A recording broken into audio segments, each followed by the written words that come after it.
Bango. Mga mahihiluin dyan. Mga madalas sumasakit yung mga ulo katulad ko.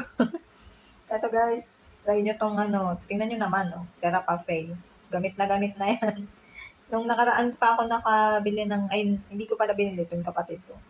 Tapos biglang nag-trending dito sa may TikTok. Ganda kasi talaga siya guys. Ang ano, alam mo yung, mm, nakaka-relax yung amoy talaga niya. Pag inamoy mo, pwede mo siyang ano guys, amoy-amoyin ng ganito. Or ipahid mo siya dito, ayan, dito sa may ulo mo. Yan, pag masakit ang ulo. Lalo dun sa mga madalas bumabiyahe, tapos yun nga yung mga nahihiluhin, tapos madalas sumasakit yung ulo. Ito bagay na bagay ito sa inyo guys. Alam nyo na, di ba, pag sinabing mga, ano yun, yung sabi nga eh, pag mga bata pa, mga pabango yung mga dala-dala niyan. Pero pag ganito alam na yung mga edad. Yun lang guys, nalagay ko na lang dyan guys sa yellow basket yung link nito sa mga gusto i-try to. Sobrang ganda, tingnan nyo naman oh.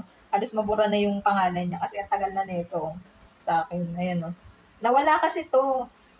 Ngayon ko lang ulit nakita. Tapos yun nga nalala ko, nag-trending yan dito sa ano. Kaya naisipan ko siyang gawan din ng video. Ang ganda talaga nito.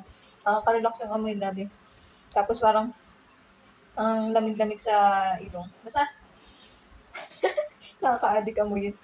Talagay ko na lang dyan guys sa yellow basket. Gusto nyo rin try. Mura lang to guys. Yun lang. Bye!